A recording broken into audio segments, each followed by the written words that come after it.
And no one will take away that. They may have their own weaknesses and whatever failures, but they brought that and we are happy about it. We don't want to go back to one party.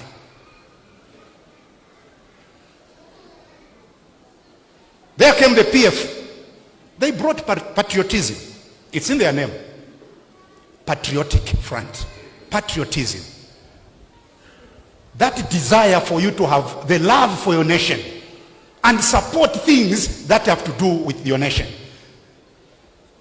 If they missed out, it's their own fault. But they are a group of people who are patriotic. If you knew Michael Sata, I'm sure you know about that. You know about that. Very patriotic.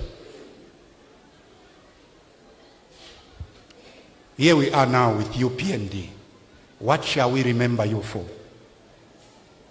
Remember, governments come and go. Very soon, you will also be in history. And people will be reading the records of your time. What will people remember you for? Before you beat about everywhere, go back to your name. Your giant is in your name. Unity and national development. And national development is so broad. Unity is also so broad. Dig into that and ensure by the time you are leaving the stage, we can point at national developmental features, things that you will have left for the nation, not for your pockets, not for individuals, but for your nation. We have heard stories of politicians who hide their wealth even outside the country. Please, your passion must be for this country. If you have amassed a lot of money, build infrastructure here. Don't go to Dubai and build there. We have heard of politicians who have done that. But Upnd, yours is national development. Put up things that will be monumental for future generations. Let me end by saying, from you, our leaders, we need honesty and confidence. We need that. We are right now facing a crisis. Don't pretend it's not there. The crisis is real, very much real. My constituency extends into Luano Valley, bordering with Eastern Province. I go there. You have heard about Luano Valley? There is even Luano District now. All those rural places. My constituency extends into where Lufwanyama ends and borders with Kasempa and Solwezi. I've been there. When I say the situation, the crisis we are facing is real, I mean just that. There will be hunger. And that's your giant, Mr. President. That's your giant, honorable ministers. And you know what crises do? They have a way of interrupting the flow of development. There are some things you outlined to do this year, but a number of them will have to be shelved in order for you to face this Goliath. This defiant Goliath. And I'm sure you know that hungry people are angry people.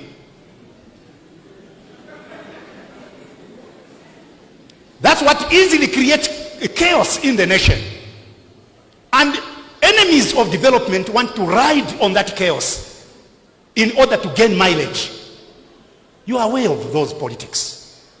But if you can stand and say, we are facing this giant, and you say, henceforth, Zambia will never depend on rain again in order to feed ourselves. That calls for national features that will solve the problem of being rain dependent. And that takes you to the villages now. What infrastructure can we put in place? What can we bring as a nation in order to develop together, not as individuals, because we are for national development. So we need honesty from you. Don't overstate the problem. At the same time, don't underestimate it. But the reality is, it's there. It's there. Let's face it, because this is our giant. When you mismanage chaos, innocent people may lose their lives. Chaos that arises out of the confusion of a crisis need to be managed very well. And I'm sure as our leaders, you know how to do that. I'm here to simply remind you that on the ground there, people need to eat. 1 meal per day for those who are lucky has become the norm. And that's not okay. Because consequently, those who are frail in health may have malnutrition. And that will have other ripple effects. Let's work together to see how we can reach all those corners. Even in these townships here, we have churches there, and we see, just by looking at the offering plate as it goes round, you see a 2 kwacha coming out. That's an indication that something is missing. People don't have. People don't have. So development is your giant. When David concluded, he faced the giant and says, "You come to me with a sword, a spear, and a javelin.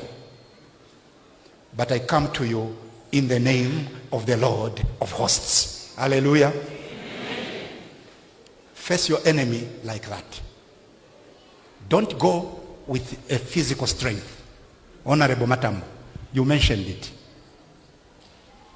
The battles you fought were not only physical, but also spiritual. David realized that.